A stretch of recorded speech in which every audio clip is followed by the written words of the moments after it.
வரவேற்பு நிகழ்ச்சியிலே என்ன செய்தி கொடுக்கலாம் என்று அப்படியே யோசித்து கொண்டிருந்தேன். பல சிந்தனைகள், ஏனென்றால் என்னுடைய நீண்டகால ஊழிய அனுபவங்கள், சிறிதும் பெரிதுமான பல்வேறு விதமான திருமண வைபவங்களிலும் திருமண வரவேற்பு நிகழ்ச்சிகளிலும் கலந்து கொண்டு செய்தி கொடுத்த அந்த அனுபவங்கள், இவைகளையெல்லாம் யோசித்து அப்படியே எந்த செய்தி கொடுக்கலாம் என்று விவிலியத்தினூடாக அப்படியே ஒவ்வொன்றாய் குடும்பங்களை பற்றி யோசித்து கொண்டு வந்தபோது, ஒரு குடும்பத்தின் பக்கமாக வந்த நேரத்தில் என்னுடைய சிந்தனை டக்கென்று நின்றது. அந்த குடும்பத்தை பற்றி இந்த திருமண வரவேற்பு நிகழ்ச்சியிலும் பேசலாமே என்ற ஒரு எண்ணம் எனக்குள் ஏற்பட்டது.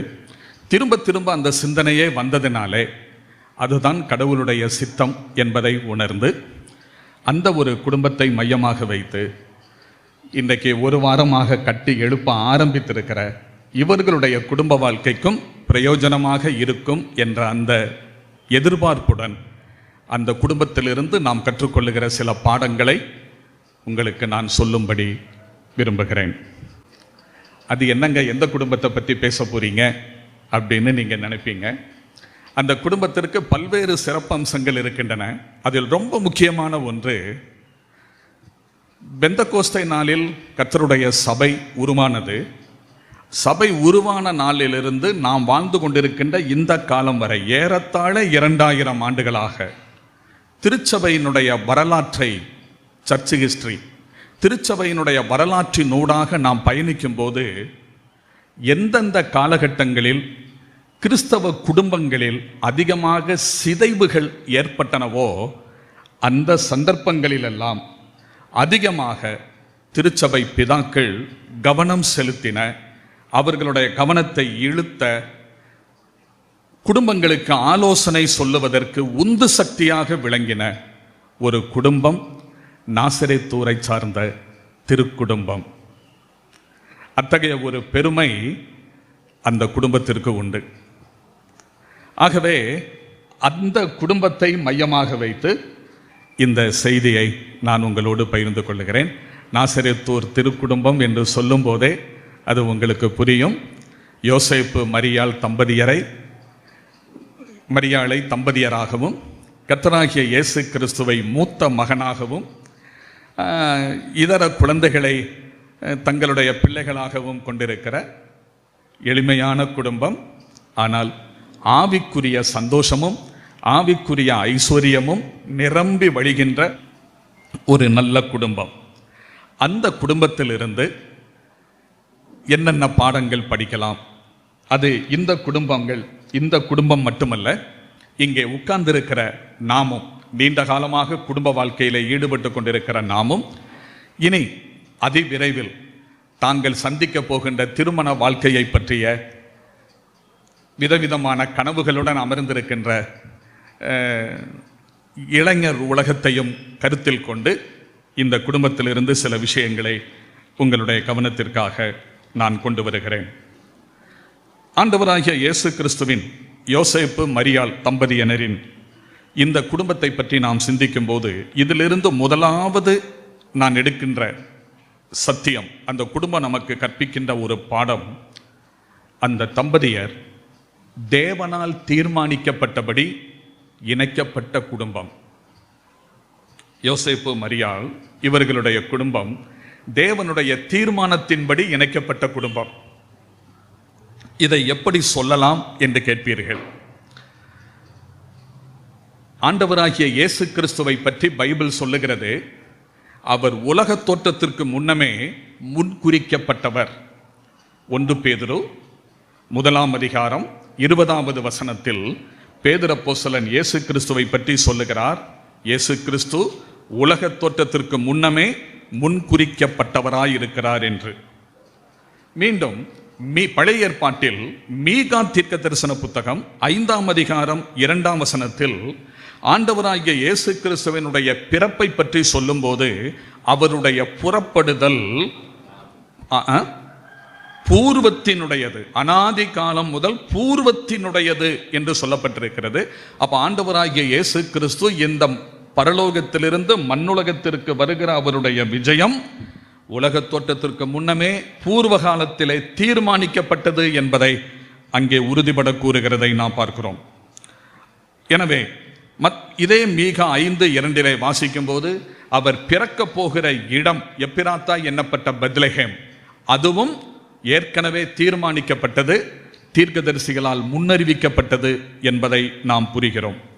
ஆக ஆண்டவராகிய இயேசு கிறிஸ்துவினுடைய இவ்வுலக பிறப்பு உலகத் தோற்றத்திற்கு முன்னமே தீர்மானிக்கப்பட்ட ஒன்றாக இருக்கிறபடியினால் அவரை இந்த உலகத்திற்கு அறிமுகம் செய்யும்படியாக தேர்ந்தெடுக்கப்பட்ட இந்த குடும்பமும் தேவனால் தீர்மானிக்கப்பட்ட அவரது நிர்ணயத்தின்படி இணைக்கப்பட்டிருக்கிற ஒரு குடும்பம் என்பதிலே எந்த சந்தேகமும் இல்லை. ஒரு குடும்ப வாழ்க்கை வெற்றிகரமாக அமைவதற்கான முதல் படி அது தேவனுடைய சித்தத்தின்படி தீர்மானிக்கப்பட்டதாக இருக்க வேண்டும். இந்த திருமணமும் அவ்விதமாகவே தேவனுடைய தீர்மானத்தின்படி இணைக்கப்பட்டிருக்கிறது, நடந்தேறி இருக்கிறது. இவர்கள் குடும்பமாக இணைக்கப்பட்டிருக்கிறார்கள் என்பதிலே எந்த சந்தேகமும் இல்லை. காரணம், நவஜீவன் பிரதருடைய சகோதரி ஜான்சிராணி அவர்களுடைய குடும்பம் ஆண்டவரை ஏற்றுக்கொண்ட ஒரு விசுவாச குடும்பம். அதுபோலவே தம்பி அஜித் குமார் அவர்கள் சென்னையிலே அவர்களது குடும்பமும் ஆண்டவரை ஏற்றுக்கொண்டு ரட்சிப்பின் நிச்சயத்தை பெற்று கர்த்தருடைய பரிசுத்தவான்களோடு ஐக்கியப்பட்டு ஆண்டவரை ஆராதித்து வருகிற ஒரு குடும்பம். ஆகவே விசுவாச குடும்பங்கள், விசுவாச பிள்ளைகள் தேவனால் இணைக்கப்படுவது அவருடைய அனாதி தீர்மானத்திற்கு உட்பட்டதாக இருக்கிறது என்பதை நாம் அறிய வேண்டும். அந்த நிலையில் இது பாக்கியம் பெற்ற ஒரு குடும்பம். ஆசீர்வாதத்திற்கான முதல் தளம் இங்கே அமைக்கப்பட்டிருக்கிறது என்பதிலே சந்தேகமில்லை. விசுவாசிகள் இணைக்கப்படுவதுதான் தேவனுடைய தீர்மானம், தேவனுடைய திட்டம். அதற்கு மாறாக அவிசுவாசியும் விசுவாசியும் இணைக்கப்படுவது தேவ அங்கீகாரம் பெற்ற திருமணம் அல்ல என்பதை நாம் புரிந்து கொள்ள வேண்டும். சரி, அப்படிப்பட்ட நிலைமையில் இது ஒரு பாக்கியம் பெற்ற ஒரு குடும்பம் என்பதில் சந்தேகமில்லை. இரண்டாவதாக, நாசரேத்தூர் திருக்குடும்பத்தை பற்றி, யோசேப்பு மரியாள் தம்பதியினரின் அந்த குடும்பத்தை பற்றி சிந்திக்கும் போது மனதில் வருகிற இன்னொரு விஷயம் என்னவென்றால், ஏழ்மையான குடும்பமாக இருந்தாலும் தெய்வீக காரியங்களுக்கு, ஆவிக்குரிய விஷயங்களுக்கு முன்னுரிமை கொடுத்து செயல்பட்ட ஒரு குடும்பம். இதை எப்படி சொல்லலாம் என்று கேட்டால், லூக்கா நற்செய்தி நூல் 2ஆம் அதிகாரம் 41-42 வசனங்களில் அந்த குடும்பத்தை பற்றி ஒரு அற்புதமான குறிப்பு சொல்லப்பட்டிருக்கிறது. பாருங்கள், லூக்கா 2:41-42. அவருடைய தாய் தகப்பன்மார் வருஷந்தோறும் பஸ்கா பண்டிகையில் எருசலேமுக்கு போவார்கள். அவருக்கு 12 வயதான போது அவர்கள் அந்த பண்டிகை முறைமையின்படி எருசலேமுக்கு போய். சரி, அப்போ பாருங்கள், அவருடைய தாய் தகப்பன்மார், ஆண்டவருடைய தாய் தகப்பன்மார் யோசேப்பும் மரியாளும் வருஷந்தோறும் பஸ்கா பண்டிகையில் எருசலேமுக்கு போவார்கள். அவருக்கு 12 வயதான போது அவர்கள் அந்த பண்டிகை முறைமையின்படி எருசலேமுக்கு போய் கடவுளை ஆராதிக்க, பண்டிகை ஆசரிக்க நாசரேத்தூரிலே வசித்து வருகிற இந்த குடும்பம் எருசலேம் தேவாலயத்திற்கு சென்று வருகிறார்கள். அந்த காலகட்டத்தில் 2000 வருடங்களுக்கு முன் எந்த போக்குவரத்து வசதியும் இல்லாதிருந்த அந்த காலகட்டத்தில் நாசரேத்து டு எருசலேம் தூரம் 90 மைல்கள். 90 கிலோமீட்டர் அல்ல, 90 மைல்கள். 90 மைல்கள் என்று சொன்னால் ஏறக்குறைய ஒரு 140 கிலோமீட்டர் பக்கம் வரும். இவ்வளவு தூரம் கால்நடையாக அவர்கள் பயணம் செய்து கர்த்தரை ஆராதித்து விட்டு வருகிறார்கள், பண்டிகை ஆசரித்து விட்டு வருகிறார்கள் என்பது நம்மை ஆச்சரியப்பட வைக்கிறது. அப்ப எந்த அளவுக்கு இந்த குடும்பம் தெய்வீக காரியங்களுக்கு முக்கியத்துவம் கொடுத்திருக்கிறார்கள் என்பதை நாம் அறியலாம். ஜூடி, அஜித் குமார், உங்களுடைய வாழ்க்கையில் தெய்வீக காரியங்களுக்கு, ஆவிக்குரிய விஷயங்களுக்கு நீங்கள் முன்னுரிமை கொடுக்க வேண்டும். எந்த காரணத்தை கொண்டும் சபை கூடி வருதலை விட்டுவிடவே கூடாது.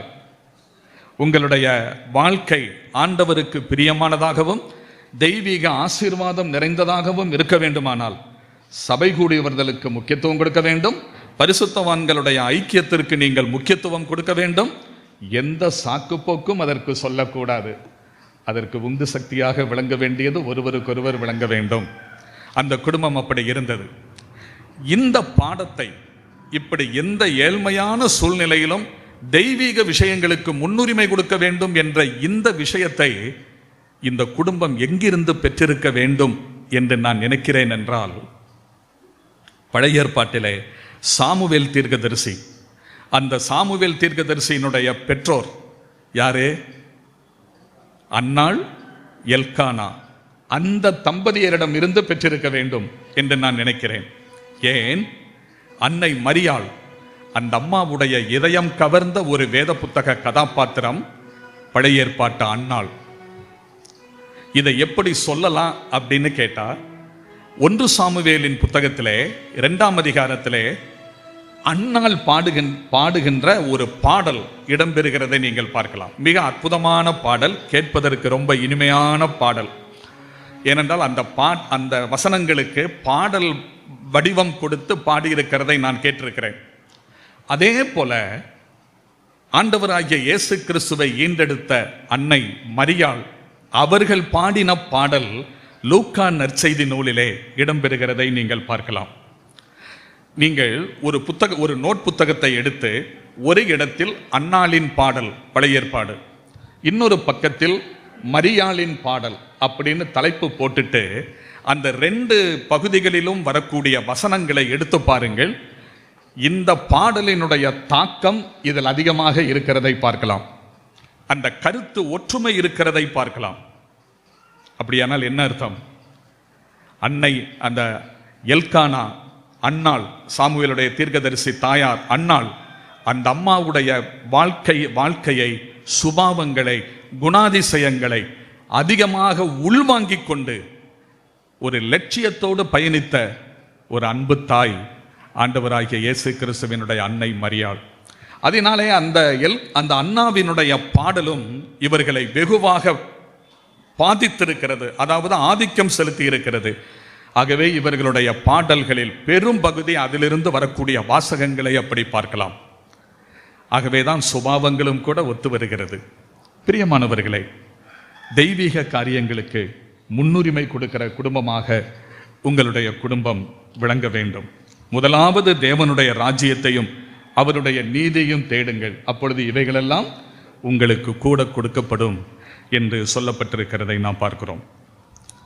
இனி இந்த நாசரேத்தூர் திருக்குடும்பத்திலிருந்து, யோசேப்பு மரியாளுடைய குடும்பத்திலிருந்து கற்றுக்கொள்ளுகிற 3வது நம்முடைய வாழ்க்கைக்கான ஒரு பாடம், அந்த குடும்பம் கற்பிக்கிற சத்தியம் என்னவென்று கேட்டால், அண்டை அயலகத்தாரோடும் சொந்த பந்தங்களோடும் உறவினர்களோடும் சுமூகமான உறவை பேணி காத்து வந்த ஒரு குடும்பம்.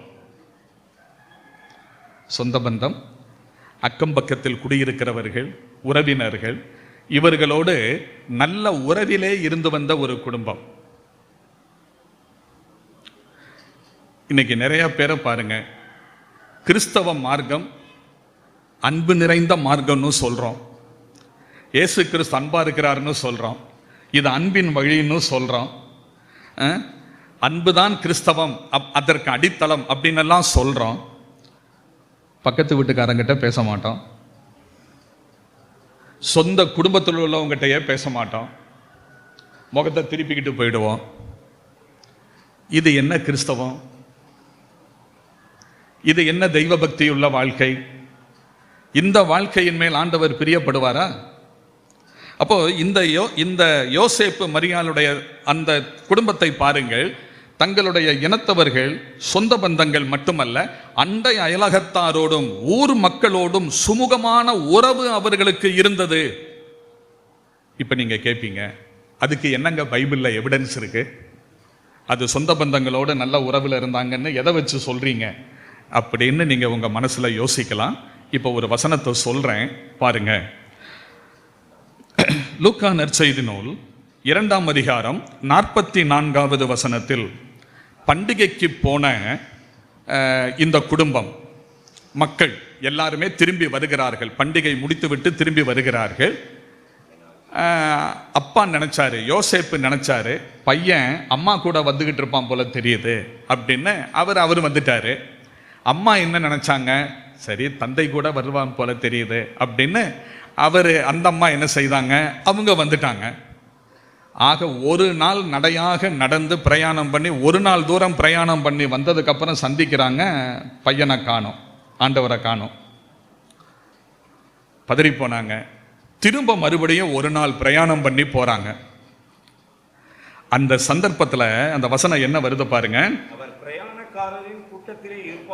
அவர் பிரயாணக்காரரின் கூட்டத்திலே இருப்பார் என்று அவர்கள் நினைத்து ஒரு நாள் பிரயாணம் வந்து உறவின் முறையாரிடத்திலும் அறிமுகமானவர்களிடத்திலும் அவரை தேடினார்கள். அப்போ பையனை காணல அப்படின்னு சொன்ன உடனே என்ன செய்யறாங்களா, பிரயாணக்காரர்கள், அப்புறம் உறவின் முறையார்கள், அறிமுகமானவர்கள், சரி அவங்க யாரு கூடயாவது இருப்பான் போல அப்படின்னு தேடுறாங்க. அப்ப பையன் காணலன்னா உடனே உறவினர்கள், சொந்த பந்தங்க, அவங்க கூட ஒருவேளை இருக்கலாமோன்னா அப்ப அந்த சொந்த பந்தங்களோட நல்ல உறவை மெயின்டைன் பண்ணி வந்திருக்கிறாங்கன்னு தானே அர்த்தம். இல்லைன்னா அந்த குடும்பத்தையே ஒட்ட மாட்டாங்க, பேச மாட்டாங்கன்னா அந்த பக்கம் போகவே மாட்டாங்களே. சில வேளைகளில் கிறிஸ்தவர்கள், விசுவாசிகள் தங்களோடு கூட அப்பம் விட்டு ஆராதிக்கிற உடன் விசுவாசிகள்கிட்டயே சரியா பேசுறது இல்லை. அக்கம் பக்கத்தில் உள்ளவங்க கூட நல்ல உறவு இல்லை, சண்டை. ஞாயிற்றுக்கிழமை காலையில் பைபிளும் பாட்டு புஸ்தகமும் தூக்கிட்டு வரும்போது பக்கத்து வீட்டுக்காரங்க வேண்டியதுதான், இப்ப இது ஒண்ணுதான் குறை அப்படின்னு சொல்றாங்களா இல்லையா? அந்த மாதிரி ஒரு சாட்சிக்கேடான ஒரு அவப்பெயர் வாங்கிட்டு ஞாயிற்றுக்கிழமை ஊரறிய நாடறிய பைபிளை தூக்கிட்டு சர்ச்சுக்கு வர்றதுல என்ன பிரயோஜனம்? ஆகவே நல்ல உறவு பேணி காக்கப்பட வேண்டும். அப்பதான் அவங்களையெல்லாம் நம்ம என்ன செய்ய முடியுங்க, ஆதாயம் பண்ண முடியும், ஆதாயம் பண்ண முடியும். அந்த குடும்பம் அப்படிப்பட்ட ஒரு குடும்பமாக இருந்தது என்பதிலே சந்தேகமில்லை. எனவே நீங்க குடியிருக்கிற இடத்துல உங்க அக்கம் பக்கத்தில் உள்ளவங்க, எதிர் வீட்டுக்காரங்க, பக்கத்து வீட்டுக்காரங்க, அப்பார்ட்மெண்ட்ல குடியிருந்தீங்கன்னா சென்னை நகரம் தானே, ஒருவேளை மாடி வீட்டில் இருக்கிறவங்க எல்லாரு கூடயும் சுமூகமான உறவு இருக்கணும். அவங்கள ஆதாயம் பண்றதுக்கு முயற்சிக்கணும். உங்க மூலமா அவங்க கர்த்தரை கண்டுகொள்ள வேண்டும். அப்படிப்பட்ட ஒரு குடும்பமாக உங்களுடைய ஒரு குடும்பம் திகழ வேண்டும் என்பதை நாம் பார்க்கிறோம். இனி நான்காவதாக இந்த குடும்பம் நமக்கு கற்றுத்தருகிற மற்றும் ஒரு சிறப்பான அம்சம் என்னவென்று கேட்டால், ஒவ்வொரு விஷயத்திலும் தேவனுடைய வார்த்தையை கேட்டு அவருடைய சித்தத்தை மட்டுமே நடைமுறைப்படுத்தி வந்த குடும்பம். நீங்க வீட்டில் போய் மத்தேயு சுவிசேஷம், வேற ஒண்ணு வேணாம், வீட்டில் போய் மத்தேயு சுவிசேஷம் 1ஆம் அதிகாரத்தையும் லூக்கா எழுதின நற்செய்தி நூல் 1ஆம் அதிகாரத்தையும் நீங்க படிச்சு பாருங்க. மத்தேயு சுவிசேஷம் 1ஆம் அதிகாரத்தில் யோசேப்பின் இடத்துல ஆண்டவர் எத்தனை தடவை பேசுறாருங்கிறத நீங்க பாருங்க.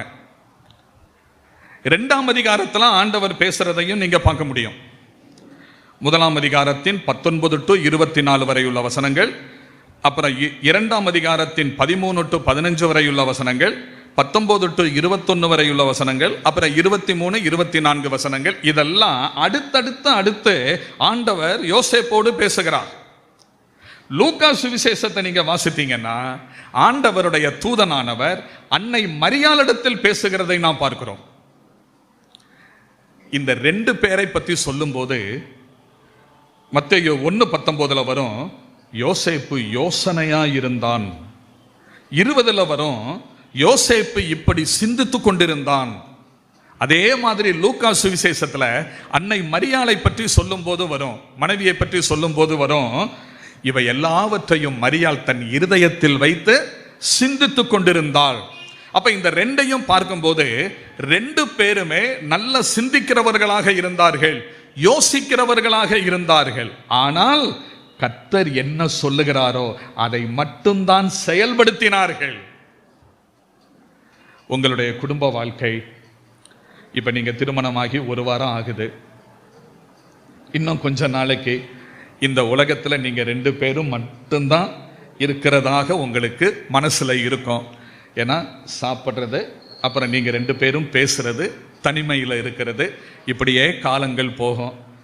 ஏன்னா சொந்த பந்தங்கள்லாம் நிறையா விருந்துக்கு கூப்பிடுவாங்க. சித்திமார், சித்தப்பாமார், அப்புறம் மாமாமார், அத்தைமார், இவங்களெல்லாம் விருந்துக்கு மாறி மாறி கூப்பிட்டுக்கிட்டே இருப்பாங்க. இவங்க என்ன விருந்து சாப்பிட்றதுக்கு அங்கே போகிறது, இங்கே போகிறது, அங்கே போகிறது, இங்கே போகிறது, விதவிதமாக சாப்பிட்றது. அப்புறம் சிலர் வித்தியாசமான இடங்களுக்கு உங்களை கூட்டிகிட்டு போவாங்க. வாழ்க்கையில் நல்லா சந்தோஷமாக இருப்பீங்க. ஆதாம் ஏவாள் ஏதேன் தோட்டத்தில் வீழ்ச்சி அடைகிறதுக்கு முன்னாடி அவங்க இருந்தது மாதிரி மகிழ்ச்சியாக இருப்பீங்க. ஆனால் இந்த விருந்து மருந்து இதெல்லாமே இன்னும் கொஞ்ச நாளையில் அப்புறம் அது ஓஞ்சு போயிடும். ஓஞ்சு போனதுக்கப்புறம் உங்களுடைய வாழ்க்கையினுடைய யதார்த்தத்துக்குள்ளே நீங்கள் போவீங்க. இந்த காலகட்டங்களில் நீங்கள் சந்திக்காத பிரச்சனைகளை எல்லாம் அடுத்தடுத்து நீங்கள் உங்கள் வாழ்க்கையில் சந்திக்க வேண்டிய சூழ்நிலைகள் வரும். புதிய புதிய பிரச்சனைகளை எதிர்கொள்ள வேண்டியது வரும். அப்படிப்பட்ட சூழ்நிலைகளில் நீங்கள் யோசிப்பீங்க, இதை எப்படி சமாளிக்கலாம், இதை எப்படி செய்யலாம், இந்த விஷயத்துக்கு தீர்வு காணணும்னா ஒருவேளை இப்படி பண்ணால், அப்படி செஞ்சால் நல்லது, செய்யணும், யோசிக்கணும். ஆனால் நீங்கள் என்னதான் யோசித்தாலும் நீங்கள் யோசிக்கிறதும் சிந்திக்கிறதும் கர்த்தருடைய வசனத்தின்படி சரிதானா, ஆண்டவருடைய வார்த்தை அதை பற்றி சொல்லுகிறதா, நான் எடுக்கிற முடிவு கர்த்தருடைய வசனத்துக்கு பொருந்தி வருகிறதா, அதை நாம் யோசித்து அப்படி நீங்கள் முடிவெடுத்தால் உங்களுடைய வாழ்க்கையினுடைய ஒவ்வொரு அசைவிலும் தேவ சித்தத்தை நீங்கள் நிறைவேற்றுகிறவர்களாய் இருப்பீர்கள். தேவ ஆசீர்வாதம் உங்களுடைய குடும்பத்தில் தெய்வீக மகிழ்ச்சி பெருக்கெடுத்து ஓடும் என்பதிலே எந்த சந்தேகமும் இல்லை. அடுத்ததாக இந்த குடும்பத்தை பற்றி சிந்திக்கும் போது மனதிலே வருகிற இன்னொரு விஷயம் என்னவென்றால்,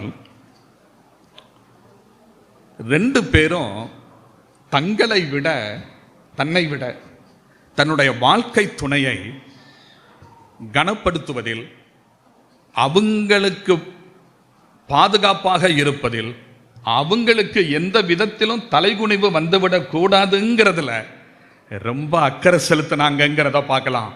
2 பேருமே அப்படித்தான் இருந்தாங்க. யோசேப்பும் அப்படித்தான் இருந்தாரு, மரியாளும் அப்படித்தான் இருந்தாங்க. இதை எப்படி சொல்லலாம் அப்படின்னு கேட்டால், இப்போ இந்த லூக்கா சுவிசேஷ 2ஆம் அதிகாரத்தில் ஆண்டவர் அந்த 12 வயசு பையனாக இருக்கும்போது காணாமல் போயிட்டு அப்புறம் திரும்ப தேடி கண்டுபிடிக்கிறாங்கல்ல. கண்டுபிடிச்சப்போ பார்த்துட்டாங்க. எங்கே பார்த்தாங்க? 3 நாளைக்கு பின்பு அவர் தேவாலயத்தில் போதகர் நடுவில் உட்கார்ந்திருக்கவும் அவர்கள் பேசுகிறதை கேட்கவும் அவர்களை வினவவும் கண்டார்கள். சரி, அதுக்கப்புறம் 2 பேருமே பார்த்துட்டாங்க. ஆண்டவர் பழம் பெரும் போதகர் மத்தியில் உட்காந்து பேசி கொண்டிருக்கிறத பார்த்துட்டாங்க. பார்த்துக்கிட்டு இருக்கும்போது ஒரு பக்கம் மனசில் சந்தோஷம். ஏன்னா 12 வயசு பையன் பழம் பெரும் அறிஞர்கள் மத்தியில் உட்கார்ந்து கேள்வி கேட்கறதும் பேசுறதும் அவங்க திணறதும் பார்த்தா அது கண்கொள்ளா காட்சியாக இருக்குது. மகிழ்ச்சி தான். ஆனாலும் 3 நாள் பிரயாணம் பண்ணி நடந்து வந்திருக்காங்களே, போக்கும் வரத்தும் எல்லாம் சேர்த்து அந்த வலி இருக்கும்ல, கஷ்டம் இருக்கும்ல. இந்த மாதிரி நேரங்களில் டென்ஷன் ஆகிறது யாருன்னா ஆண்கள் தான். அவங்க தான் உடனே போய் கொஞ்சமாவது அறிவு இருக்கா, இப்படி பண்ணிட்ட, நானும் உங்கள் அம்மாவும் சேர்ந்து எவ்வளோ கஷ்டப்பட்டோம், அவங்களுக்கு தான் நானும் என்னையும் சேர்த்து தான் சொல்கிறேன். அப்போ தான் வீட்டில் இருக்கிற அம்மாமார் சொல்லுவாங்க, சரி சரி சரி அதான் பார்த்துட்டோம்ல, அப்புறம் ஏன் இவ்வளோ டென்ஷன் ஆகுறீங்க, பாவம் பிள்ளை, அவங்களும் நம்மளை இல்லைன்னு நினச்சிட்டு வருத்தப்பட்டு தானே இருப்பாங்க, கொஞ்சம் அமைதியாக இருங்கன்னு அப்படி சமாதானப்படுத்துவாங்க.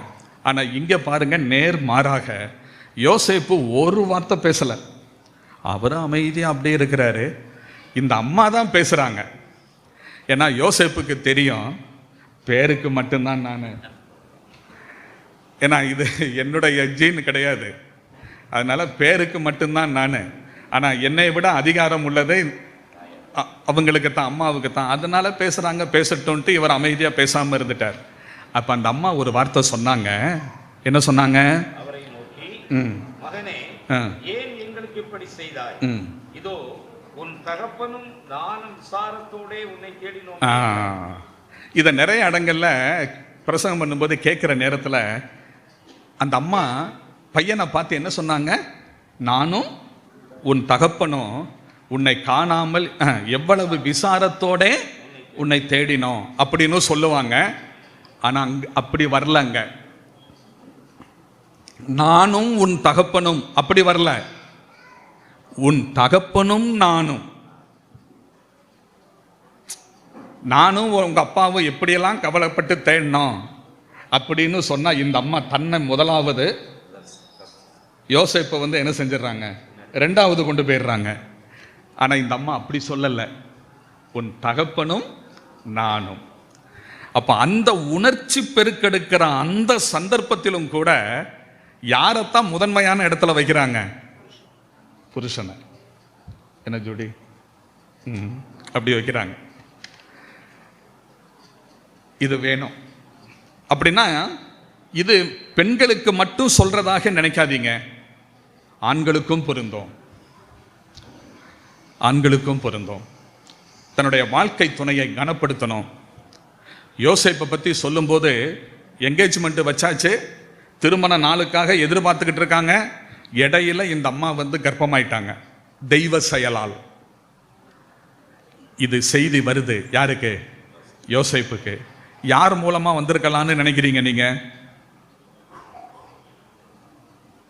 யோசேப்புக்கு இந்த செய்தி எப்படி வந்திருக்கும்?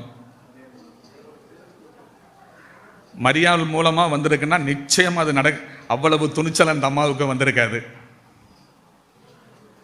தேவதூதன் பேசினாது இதுக்கு அப்புறம்தான்.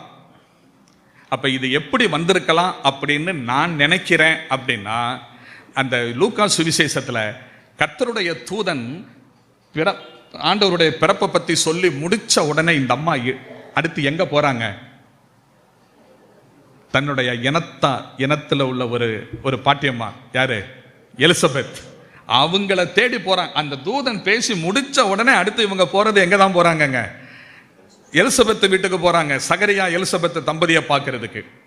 அப்ப தன் வாழ்க்கையில நடந்த இந்த விஷயத்தை வேற யாரு கூடயும் சொல்றதுக்கு முன்னாடி யாருக்கிட்ட போய் சொல்லணும்? எலிசபெத்து கிட்ட சொல்லணும். ஒரு வாலிப பெண் தன் வாழ்க்கையில் இருக்கிற ரகசியமான விஷயங்களை கூட தன்னை போல ஒரு பருவ பெண்ணிடத்திலே சொல்லுவதற்கு விரும்பாமல் ஒரு வயதான பாட்டியினிடத்திலே கொண்டு போகிறார்கள். அதுவும் கூட இந்த அம்மாவுடைய நல்ல குணம். அப்ப அந்த அம்மாவுக்கு போய் சொல்ல அந்த அம்மா மூலமாக யாருக்கு வந்திருக்கணும்? யோசேப்புக்கு இந்த செய்தி வந்திருக்கணும் அப்படின்னு நான் நினைக்கிறேன். அப்போ உடனே யோசேப்புக்கு இந்த செய்தி வந்தோடனே இது எப்படி நடந்ததுன்னு தெரியாது இல்லையா? ஆனா அந்த அம்மா சொல்லி இருப்பாங்க, ஆனாலும் அவமானம் தனக்கு வருமே, ரகசியமாய் தள்ளிவிட யோசனையாய் இருந்தான், அவளை அவமானப்படுத்த மனதில்லாமல். அப்படித்தானே வாசிக்கிறோம். அப்போ எந்த விதத்திலும் தன்னுடைய வாழ்க்கை பங்காளிக்கு அவமானம் வந்துவிடக் கூடாது என்பதில் மிக ஜாக்கிரதையாய் இருந்தார் யோசேப்பு. கணவன் மனைவி ஒவ்வொருவரும் என் நிமித்தம், என்னுடைய நடவடிக்கைகளின் நிமித்தம், நான் மற்றவர்களோடு பழகுகின்ற பழக்கத்தின் நிமித்தம், என்னுடைய பேச்சுவார்த்தைகளின் நிமித்தம் என் மனைவிக்கு தலைகுனிவு ஏற்பட்டுவிடக் கூடாது. என்னுடைய நடைமுறையின் நிமித்தம் என் கணவனுக்கு அவமானமும் தலைகுனிவும் வந்துவிடக் கூடாது. இந்த உணர்வு 2 பேருக்குமே இருக்க வேண்டும். அப்படி இருந்தால் நம்முடைய வாழ்க்கை மிக கவனமாக கொண்டு செல்வோம். இது இந்த குடும்பத்தில் காணப்பட்ட ஒரு சிறப்பானது. இன்னும் சில குறிப்புகள் இருக்கின்றன, அங்கெல்லாம் இப்போ நான் கட் பண்ணிடுறேன். கடைசியாக ஒரு குறிப்பை இந்த குடும்பத்திலிருந்து சொல்றேன். எழுதிக்கிட்டே வரும்போது மத்தேயு சுவிசேஷத்தில் வரும், அவள், அதாவது மரியாள் மனைவி, தன் முதற் பேரான குமாரனை பெருமளவும் அவளை அறியாதிருந்தான். இதனுடைய அர்த்தம் உங்களுக்கு புரியும். ஏன்னா கர்த்தருடைய செயலால் அந்த அம்மா கர்ப்பமாக இருக்கிறாங்க. தெய்வம் குழந்தையாக இப்பொழுது பிறக்க போகிறார், மனுஷனாக பிறக்க போகிறார். அது அந்த அம்மா வயிற்றில் சுமக்கிறாங்க. அந்த பிரசவம் நடக்கிற வரைக்கும் யோசேப்பு என்ன செய்யவில்லை? அவளோடு இணையவில்லை. புது தம்பதியர் உணர்வு பூர்வமாக, உடல் ரீதியாக ஒருவருடைய தேவைகளை இன்னொருவர் பூர்த்தி செய்வதற்கு கடமைப்பட்டவர்கள். அந்த எதிர்பார்ப்பு நியாயமானதுதான். அதற்கென்றும் கூடத்தானே இணைக்கப்படுகிறார்கள். ஆனால் முதற்பேரான குமாரன் கர்த்தராகிய இயேசு கிறிஸ்து பிறக்கிறவரை யோசேப்பு நெருங்கவில்லை. அதனுடைய பொருள் என்னவென்றால், கணவன் மனைவி இணைக்கப்படுவதன் மூலமாக ஒருவருடைய உள்ளத்தின் தேவைகளையும் உடல் தேவைகளையும் பரிபூரணமாய் நிறைவேற்றி கொடுக்க ஒருவருக்கொருவர் கடமைப்பட்டவர்கள். நீங்கள் அதை செய்ய வேண்டும். ஆனால் ஒரு நாணயத்துக்கு மறுபக்கம் இருப்பது போல சில வேளைகளில் நம்முடைய வாழ்க்கை பங்காளியினிடத்திலிருந்து நாம் எதிர்பார்க்கிற எதிர்பார்ப்பு எல்லா சந்தர்ப்பங்களிலும் நிறைவாய் கிடைக்கும் என்று சொல்ல முடியாது. அதற்கு பல காரணங்கள் இருக்கலாம். வேலைகள் ஏற்படக்கூடிய பிரச்சனைகளாக இருக்கலாம், பொருளாதார ரீதியில் ஏற்படக்கூடிய சிக்கல்களாக இருக்கலாம், குடும்பத்தில் சில வேலைகளில் ஏற்படக்கூடிய சண்டை சச்சரவாக இருக்கலாம், சில வேலைகளில் சரீரத்தில் ஏற்படக்கூடிய உபாதைகளின் நிமித்தமாக வரக்கூடிய டென்ஷன், அந்த மாதிரி உள்ள பிரச்சனைகள் இருக்கலாம். அப்போ நம்முடைய எதிர்பார்ப்புகள் சற்று தள்ளி போகலாம், நிறைவேற்றப்படாமல் போகலாம். அப்படிப்பட்ட சூழ்நிலைகள் வரும் பொழுதும் இச்சையடக்கம் அவசியம். அது ஒருவேளை குறைந்தாலும் அன்பு மட்டும் என்ன செய்யாது, குறையவே குறையக்கூடாது. அது நிறைவானதாக இருக்க வேண்டும். அதில் மிக அருமையாய் கடைபிடித்தார் யோசேப்பு. உங்களுடைய வாழ்க்கையிலும் இது கவனத்தில் கொள்ள வேண்டியது அவசியம். இப்படிப்பட்ட சிறப்பு அம்சங்கள் கொண்ட ஒரு குடும்பமாக இது இருக்கிறதுனாலே தான் 2000 வருடங்களுக்கு முன்பாக வாழ்ந்த அந்த குடும்பம் இன்றைக்கு பேசப்படுகிறார்கள். இன்றைக்கு தம்பி அஜித் குமாரும் மகள் ஜூடியும் குடும்பமாக இணைந்திருக்கிறீர்கள். இருவரும் தனித்தனி படகில் கடந்த 21ஆம் தேதி வரை பயணித்து கொண்டிருந்தீர்கள். ஒருவர் மதுரையிலும் ஒருவர் சென்னையிலுமாக. 22ஆம் தேதி வந்தபோது அவர்கள் தனித்தனியாக பயணித்து கொண்டிருந்த படகிலிருந்து இறங்கி இருவரும் சேர்ந்து இப்போது ஒரு படகில் பயணிக்க துவங்கி இப்ப 8 நாள் ஆகுது, 9வது நாள் ஆகிறது அல்லவா? இனி நீங்க போக வேண்டிய தூரம் வெகு தூரம், நீண்ட தூரம். இந்த வாழ்க்கை படகில் எப்போதுமே கடல் வந்து சுமூகமா இருக்கணும் சொல்ல முடியாது, அமைதியா இருக்கணும் சொல்ல முடியாது. சில வேளைகளில் காற்றுகள் அடிக்கலாம், சில வேளைகளில் கொந்தளிப்புகள் வரலாம். படகு மூழ்கி விடுமோ என்று சந்தேகப்படக்கூடிய பயப்படக்கூடிய அளவுக்கு கூட காற்றுகள் என்ன செய்யலாங்க, அடிக்கலாம். அந்த காற்று சில வேளைகளில் உங்க சொந்த வீடுகள்ல இருந்து கூட வரலாம். கவலைப்படாதீங்க. காற்றையும் கடலையும் அதட்டின ஆண்டவர் உங்களோடு கூட இருக்கிறார். உங்களுடைய படகு அக்கறையை நோக்கி சுமூகமாய் பயணிக்க அவர் உதவி செய்வார். நீங்க செய்ய வேண்டியது உங்களை கப்பலை செலுத்தும் பொறுப்பை அவரிடம் ஒப்படைத்து விடுங்கள். கர்த்தர் வீட்டை கட்டாராகில் அதை கட்டுகிறவர்களின் பிரயாசம் விருதா, கர்த்தர் நகரத்தை காவாராகில் காவலாளர் கண் விழித்திருக்கிறதும் விருதா என்று சொல்லப்பட்டிருக்கிறது. ஆகவே அவரிடத்தில் ஒப்படைத்து விட்டு பயணம் செய்யுங்கள். உங்களுடைய பயணம் இனிதே அமையும். இன்றைக்கு 2000 வருடங்களுக்கு முன் வாழ்ந்த அந்த குடும்பத்தை நான் பேசுவதை போல நாளைக்கு அஜித் குமார் ஜூடியினுடைய குடும்பத்தை, ஆண்டவருடைய வருகை சீக்கிரம் வந்துருச்சுன்னா நம்ம எல்லாம் பரலோகத்துக்கு போயிடுவோம். வருவதற்கு தாமதமானால் அடுத்த தலைமுறை உங்களை பற்றி பேசணும். அதை லட்சியமாக கொண்டு உங்களுடைய வாழ்க்கை பயணத்தை தொடருங்கள். கடைசியாக நான் சொல்லிக்கொள்ள விரும்புவது, மணமகனாக தம்பி அஜித் குமாரையும் மணமகள் ஜூடிலினையும் நீங்க பார்க்குறீங்க. இந்த 2 பேருக்கு பின்னாடி என்ன இருக்குன்னு கேட்டா ஒண்ணுமே இல்லையே அப்படின்னு நீங்க நினைப்பீங்க. ஆனா கண்ணுக்கு தெரியாத இன்னொரு மணவளனும் மணவாட்டியும் இருக்கிறாங்க. அது யாரு? கர்த்தராகிய இயேசு கிறிஸ்துவும் அவருடைய இரத்தத்தினாலே மீட்டுக் கொள்ளப்பட்ட சபையும். பைபிள் அப்படி சொல்லுதா இல்லையா? இந்த 2 பேருக்கு இப்ப கல்யாணம் நடந்து மணமகனாக மணமகளாக அமர்ந்திருக்கிறது போல வெகு சீக்கிரத்தில் ஆண்டவராகிய இயேசு கிறிஸ்து வரப்போகிறார். அவரை ஏற்றுக்கொண்டு பாவ மன்னிப்பின் நிச்சயத்தையும் இரட்சிப்பின் சந்தோஷத்தையும் பரலோக குடியுரிமையையும் பெற்று அவருக்குள்ளாக வாழ்ந்து கொண்டிருக்கிற பரிசுத்தவான்களை எடுத்துக்கொள்ளப் போகிறார். அப்படி எடுத்துக்கொண்டதும் அங்கே பரலோகத்தில் ஒரு கல்யாணம் நடைபெறும். அந்த கல்யாணத்துக்கு பெயர் ஆட்டுக்குட்டியானவரின் கல்யாணம். அதுக்குத்தான் நம்ம எல்லாம் எதிர்பார்த்துக்கிட்டு இருக்கிறோம். அதைத்தான் நாங்கள் பார்க்கறதுக்கு, அதில் பங்கு பெறுவதற்குத்தான் நாம் தயாராக இருக்கிறோம். எந்த நேரத்தில் வேண்டுமானாலும் ஆண்டவர் வரலாம். அவர் வந்து நம்மை எடுத்துக்கொண்டு பரலோகத்திற்கு கொண்டு போய்விட்டால் அடுத்து நடக்க போவது ஆட்டுக்குட்டியானவருடைய கல்யாணம். அதாவது நமக்கும் ஆண்டவராகிய இயேசு கிறிஸ்துவுக்கும், அவரை ஏற்றுக்கொண்ட அவருடைய பரிசுத்தவான்களுக்கும் கர்த்தருடைய பிள்ளைகளுக்கும் கிறிஸ்துவுக்கும் நடைபெறக்கூடிய மகத்தான அந்த வைபவம் ஆட்டுக்குட்டியானவரின் கல்யாணம். ஆனா கவலைப்படாதீங்க, அங்க பிரசங்கமெல்லாம் இருக்காது. அதனால நீங்க அந்த கவலையே பட வேண்டாம். பாட்டு கச்சேரியும் இருக்காது. ஆனா அங்க பரலோகத்தில் பாட்டு இருக்கும். அந்த பாட்டை நம்ம எல்லாம் கேட்போம். அந்த கல்யாணத்தில் பங்கு பெறுகிறவர்கள் பாக்கியவான்கள். அந்த கல்யாணம்னா என்னங்க? வேற ஒன்றும் இல்லைங்க. சென்னையில் பிறந்து வாழ்ந்து வந்த ஒரு தம்பி, மதுரையில் சங்கரங்கோவிலில் பிறந்து மதுரையில் வாழ்ந்து வந்த ஒரு மகள், இப்போ கைப்பிடிச்சு அந்த உடன்படிக்கை வாக்குறுதி கொடுத்து 2 பேரும் கணவன் மனைவி ஆகிட்டாங்க. போன வியாழக்கிழமையிலிருந்து தம்பி அஜித்குமாருடைய சொத்து சுகம் வசதி வாய்ப்பு என்னென்ன இருக்கோ அத்தனைக்கும் இப்போ ஜூடி யாருங்க? சுதந்திரவாளி. யாராவது மாற்ற முடியுமா? மாற்றவே முடியாது.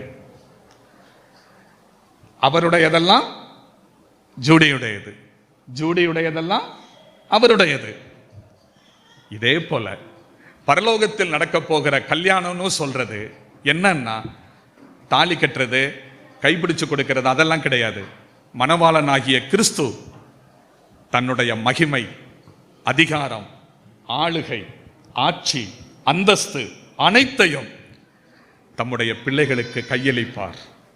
அந்த ஒப்பு கொடுக்கின்ற அந்த வைபவம் ஆட்டுக்குட்டியானவரின் கல்யாணம் என்ற புனை பெயரில் நமக்கு எழுதப்பட்டிருக்கிறது.